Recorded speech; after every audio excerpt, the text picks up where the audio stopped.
Welcome to the Celebrate Brave podcast. I'm Nicole Steinbach, your host and the International Bravery Coach for Women in Tech. I serve women all over the world to earn more money, create more opportunities, and thrive in the tech industry because tech needs all of us. Are you ready? Let's go. Hello, brave people. Glorious women in tech. So excited to talk to you and thank you for coming to this episode. Time is invaluable. All right. Today we're going to talk about how to recover from a career mistake. I am going to walk through what most women in tech do and what you need to be doing instead. All right. So here's what happens. You make a choice.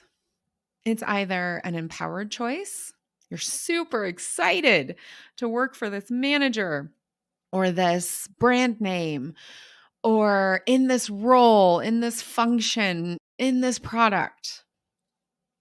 Or it's a disempowered choice. I need money. They made me an offer. I need money. Bob's your uncle. Or a disempowered choice of where I am right now is bad. So I'm leaping. I'm closing my eyes. I'm leaping to the first thing. No matter how you made it, empowered or disempowered, here we are. So you made this choice and you realize it's not great. You're unhappy. You were promised things and those things are not reality. You expected things, you made agreements, and it's just not following through. Sometimes your manager, the manager you were just so excited to work with, leaves, 6 months, a year later.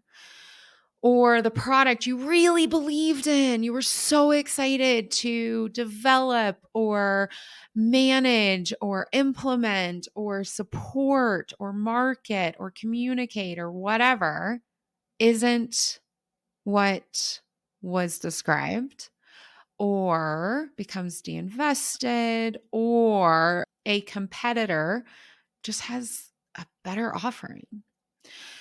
Or, you join an org, it gets acquired. You join an organization, it merges. You join an organization and the values change, the strategy changes.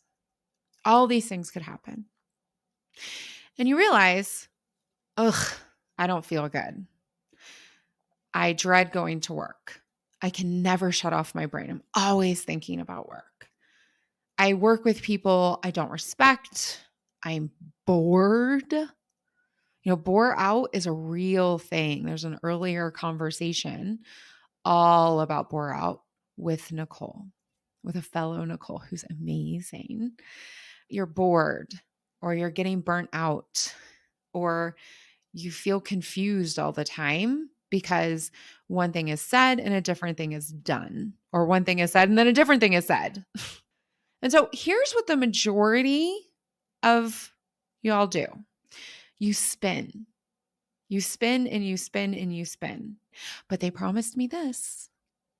Oh, I can make this work. If I pay more attention, I'll learn something. I'm bored because I'm not demanding enough. You complain, a lot of complaining to your partners, to your friends, to your mentors, to your teammates, to your boss, to your clients, to your partners at work, to your fellow colleagues. You complain and you complain and you complain. You work harder. You work longer. You're going to show them. You're going to show them. And most of all, you build distrust in yourself. It's not right. You're unhappy. You're either bored or burnt out. You're in this show it to them. You're working harder and you're never not thinking about work and you're going to show it to them. And what you're actually doing is you're creating more distrust in yourself. You made a mistake. So you just keep making it. You made a choice, it turned into a mistake, and you just keep making it. But here's the reality. You're never going to show them ever. Ever. You're never going to show them because it's working for them. The manager who moves on and a new manager comes in who could be a fantastic person, it's not a good fit. Their strategy is different. Their style is different. I had a manager that got transitioned and she literally told me she doesn't like working with young, ambitious women. I was in my mid-20s, super ambitious, definitely a woman. And then you just keep making the mistake. You keep building the distrust inside of yourself because it's not working for you, but it's working for them. You're not going to show them anything. So that's what you actually do. You just keep making the career mistake and you spiral down. So instead of getting really clear and then going into a positive momentum and then going into accountability that serves you, you get really clear, maybe not. I'm surprised by how many people are super clear. We get onto a consult and they're super clear about the problem. I don't match with this strategy anymore. I am super bored at what I'm doing. My manager has promised me XYZ and that manager just doesn't follow through. Super clear or not. I don't know. I'm just really unhappy. I'm really overworked. I think I'm underpaid. I think I want to do something else. Either way, then the momentum you create from that is negative. I'm going to work harder. I'm going to sit in my confusion. I'm going to learn to distrust myself. I'm going to learn to complain. I'm going to overschedule myself. I'm going to learn to let other people walk over me, to be underpaid, to be lied to be misled. And I'm going to experience all these negative feelings of frustration and disgust, disrespect, unhappiness, sadness, apathy. That's the momentum you create. And then in accountability, you build habits, you strengthen habits that suck, that hold you back. You stay in relationships with people who are also like, yeah, it's awful, but what can you do? You made the choice. Just keep making it.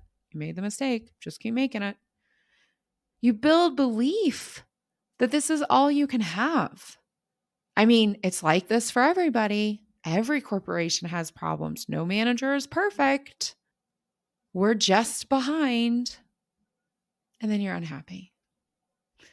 You know what? Unhappy people, unhappy professionals, as a former leader and a former unhappy woman in tech, I did all this and more. People who are unhappy, they don't get significant raises.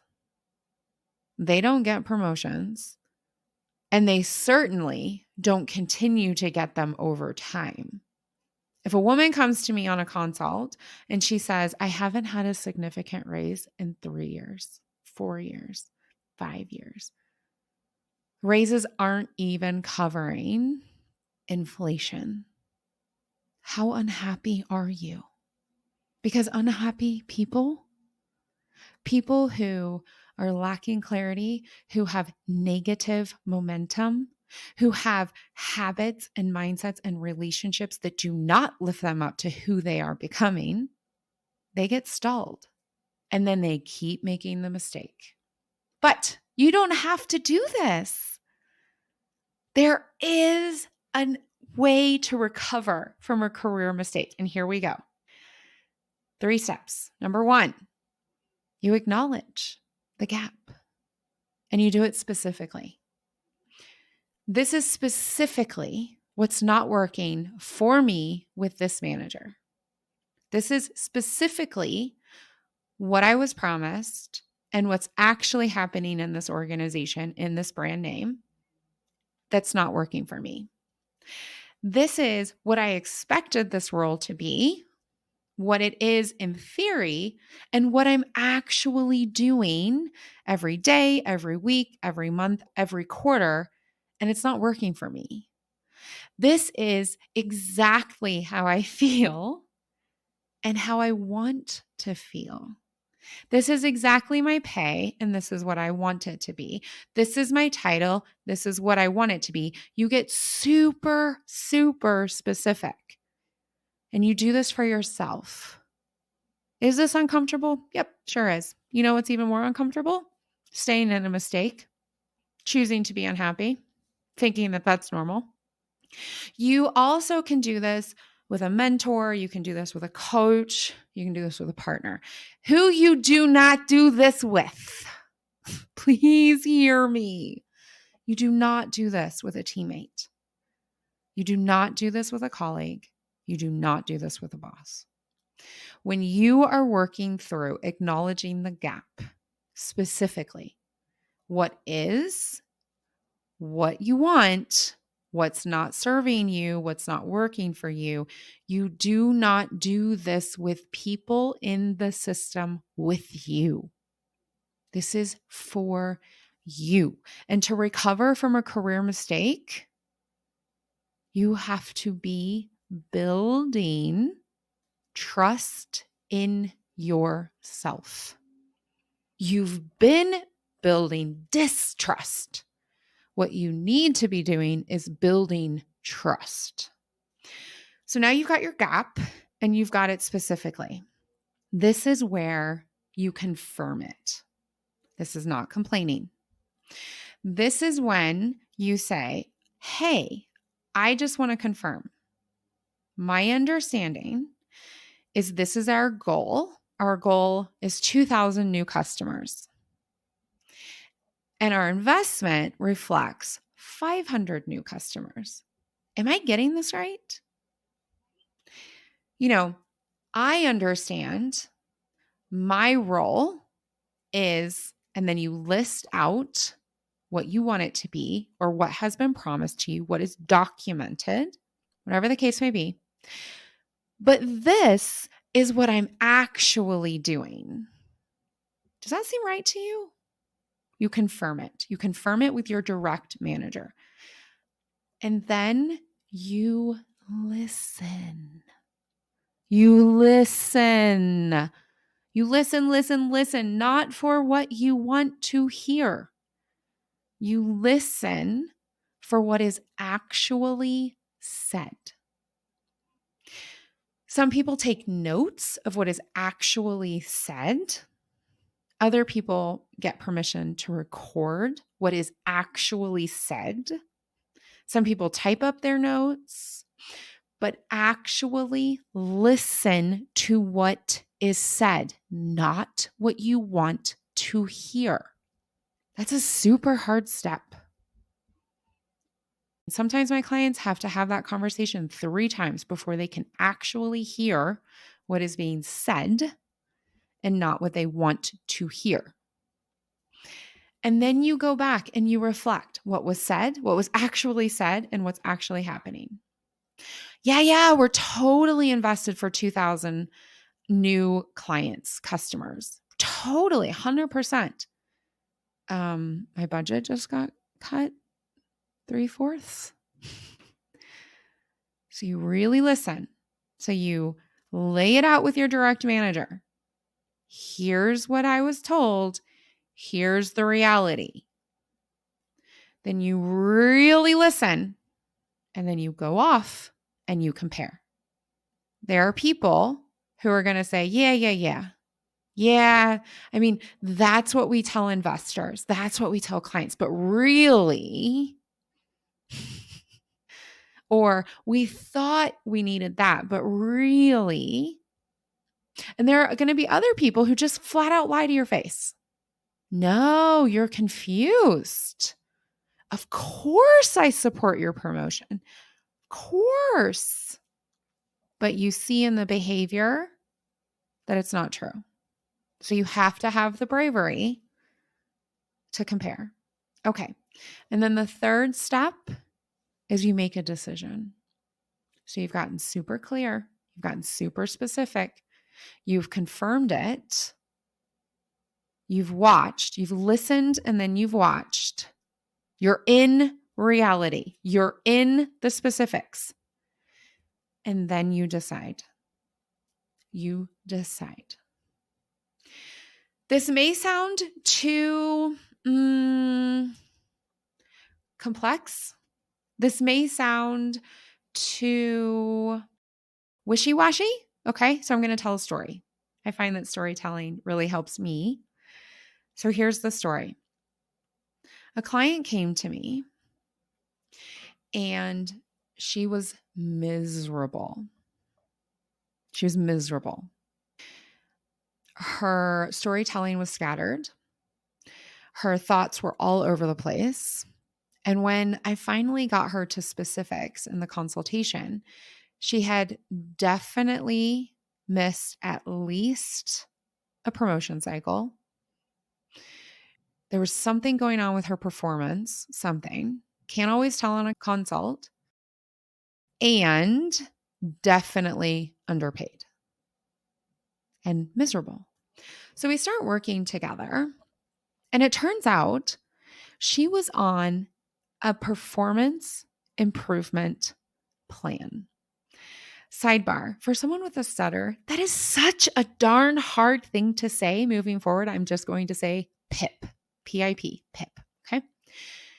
And she was never told.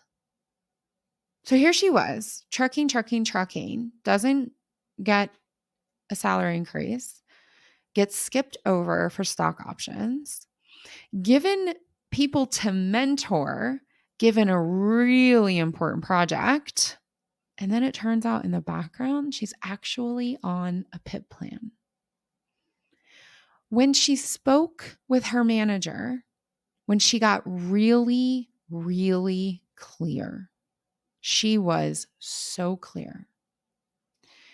And then she listened, really listened.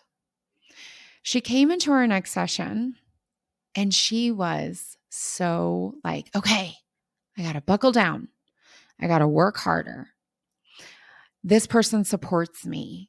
They're going to get me off the PIP plan. It's not my manager's fault. It's the person before that manager. That manager screwed me over.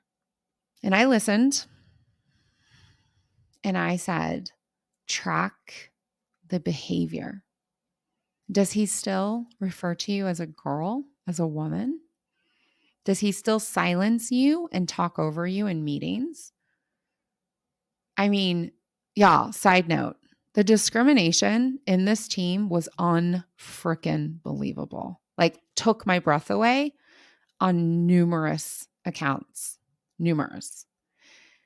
And she had normalized it.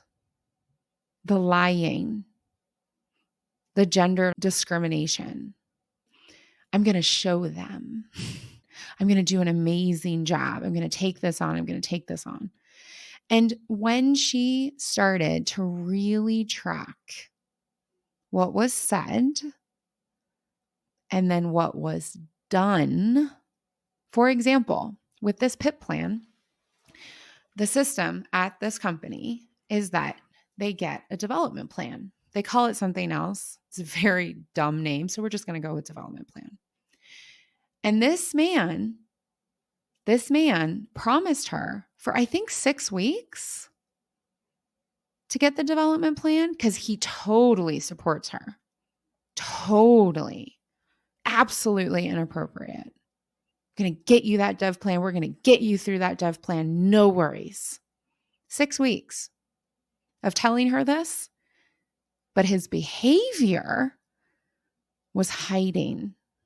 He actually blamed her a few times because she needed the development plan to get through the process that he said he didn't support, that he said was no problem, but he wouldn't actually deliver it. And I'll be real. We got into a session and I had been prepping myself. So before every session, I really sit with my client, that specific client, and I really sit with them. I sit with their thoughts. I sit with their situation, and I spend the majority of the time in who they want to become and what their goal is. We got onto a session and she started to explain to me how it was all getting better. And I gave her one of the most hard coaching sessions I've ever gifted someone. She could have hated me after that. Really. Thank God my clients are amazing. I have the best clients. Hugely coachable. Because she didn't hate me. She finally could compare. And then she could make a decision. So when she made the decision, there's the before and there's the after. This woman, oh my goodness, a couple of years before, she had wanted to join a specific product line. And she was not successful. She did not get in. And there were a lot of very concrete reasons why. It was still in her head. She knew what she was passionate about. She knew what she wanted to be doing. And for reasons that are valid, she wanted to stay at the same brand name. She wanted to stay at the same company. So this woman, from the moment we had that super difficult coaching session, and she really saw the mistake that she was making. And she stepped into the clarity and the positive momentum and began building the accountability that served her. She had interest interview after interest interview that turned into real interviews. She was on her mentor's doorstep. Hey, this is what's going on. This is what I want. What's your advice? What have you experienced? What have you seen work? She had clear and concise conversations about the gap with the manager's manager, I believe, with positive emotion, positive momentum. A gentleman on the executive level actually reached out to her and said, hey, you seem awesome. Let's have some one-on-ones. And then she stepped into the product line that she wanted to be in, doing work that confounds her in the best ways possible. Her storytelling is way more straightforward. She is on the track. She's already spoken to the new manager and been like, hey, I want a promotion. How do I get it done? And he's like, wow, you've only been with us for a short time, but it feels twice as long.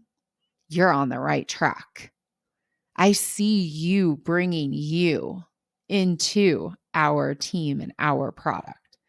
She's already set something literally on fire. And her team celebrated her. They sent her an Appreciate Award and a welcome package because she failed. That's how you recover from a career mistake. That's how you do it. And that's how you keep doing it. Because those career mistakes, they're going to keep going. I have my own business and I've made mistakes. Of course. But that's how you recover it. That's how you create it into a learning experience. And that's how you elevate your career and the reality for women in tech. Because women in tech, we can be well paid. We can get those promotions we deserve based on the value we create and the potential we have. We can be invested in, and we can invest in ourselves, and we can be happy. We really can. That is possible for you. So, until next time, brave it up. Thank you for listening to this episode of the Celebrate Brave podcast. If you're ready to build your brave, to live a life you love, and create a career that matters to you, reach out together we can spend time one-on-one to explore how I can help you. And until then, share this episode with people in your life, people who can join our movement to redefine brave, how we identify it, experience it, and celebrate it.